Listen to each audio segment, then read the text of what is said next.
Bapak, Ibu, Saudara-saudari yang terkasih, jumpa lagi dengan saya Clement Sayon, SVD dari KKI Unasanta Den Haag. Pada awal sajian Kopi Rohani ini, mari kita berdoa. Dalam nama Bapa dan Putra dan Roh Kudus. Amin. Allah Bapa yang Maha Baik, Engkau memenuhi tugas penggembalaan bagi kami umat manusia dalam diri Yesus Putra-Mu. Kobarkan dalam hati kami kerinduan untuk mendengarkan suaranya sebagai gembala yang baik. Dan bukalah pengertian kami untuk memahami apa yang difirmankannya kepada kami. Serta bantulah kami untuk dapat mengikutinya, menjadikan diri kami sebagai gembala satu sama lain hari ini dan sepanjang masa. Amin.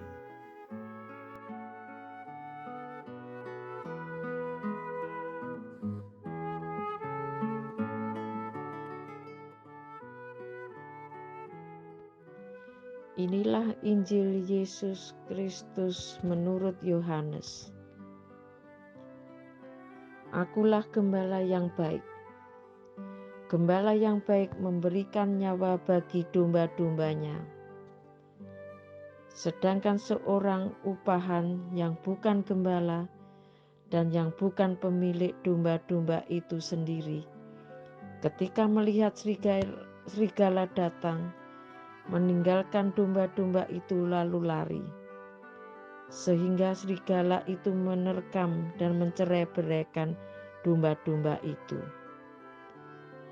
Ia lari karena ia seorang upahan dan tidak memperhatikan domba-domba itu.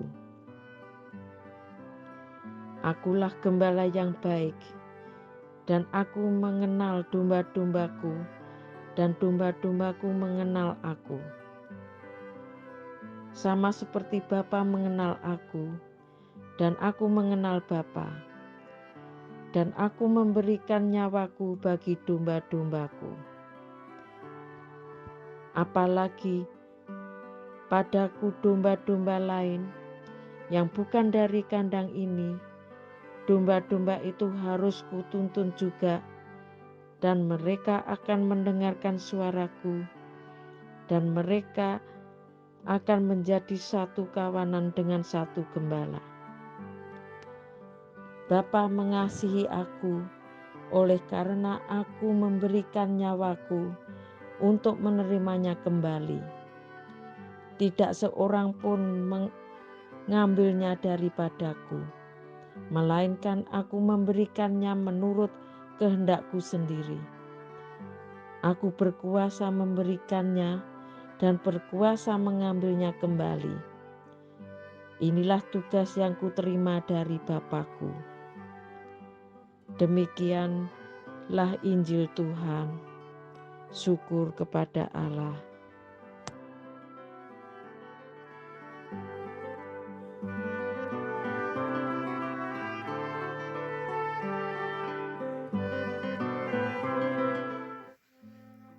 Saudara-saudariku yang terkasih dalam Kristus, Sang Gembala yang baik.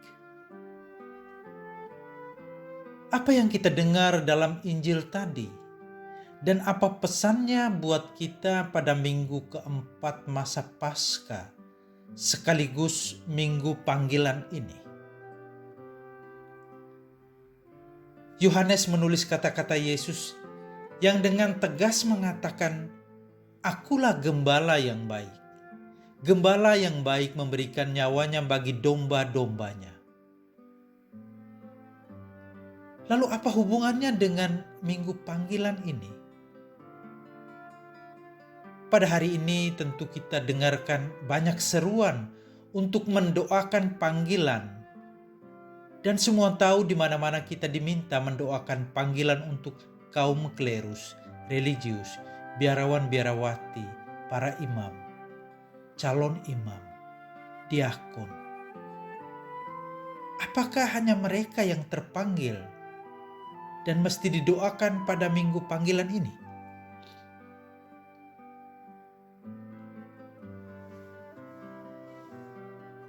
Pada masa Yesus, belum ada kelompok ini. Cuma para murid yang sederhana. Banyak dari mereka tidak memiliki pendidikan yang tinggi. Mereka adalah para nelayan, pemungut cukai yang kurang percaya. Singkatnya orang-orang sederhana. Tapi diminta untuk meneladani sang gembala untuk menjadi gembala bagi yang lain. Rela memberikan diri, hidupnya bagi yang lain, bagi kawanan yang dipercayakan kepadanya. Memang pada masa Yesus ada pemimpin dan tua-tua serta pemuka-pemuka Yahudi.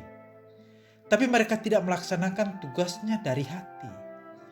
Malah meninggalkan kawanannya bila ada kesulitan.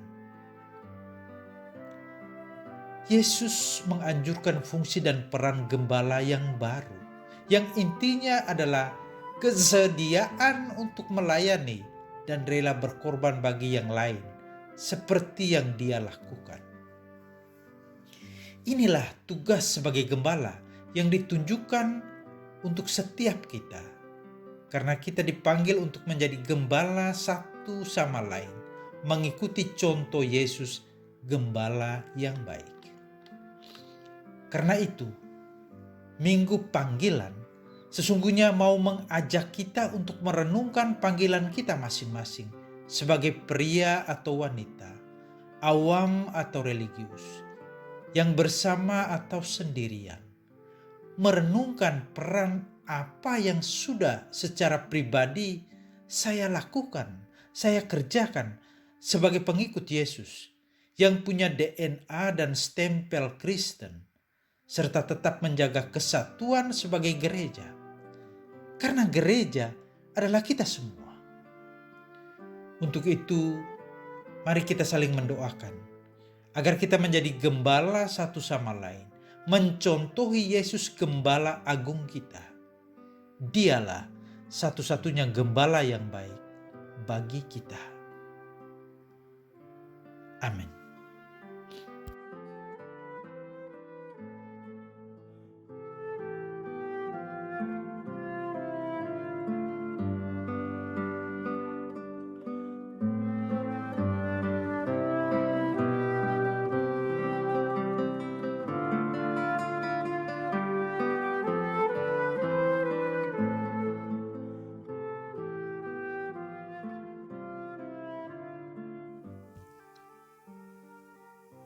Mari kita mohon berkat Tuhan.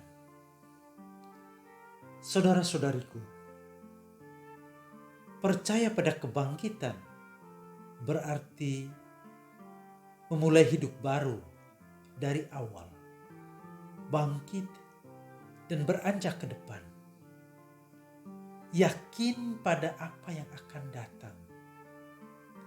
Percaya pada suatu kekuatan yang sering melampaui akal dan kemampuan, dan berani mengungkapkan gejolak hati dikala merasa yang Maha Rahim ada, hadir, bekerja, dan membimbing kita. Semoga Dia melindungi dan memberkati kita dalam nama Bapa dan Putra dan Roh Kudus. Amin.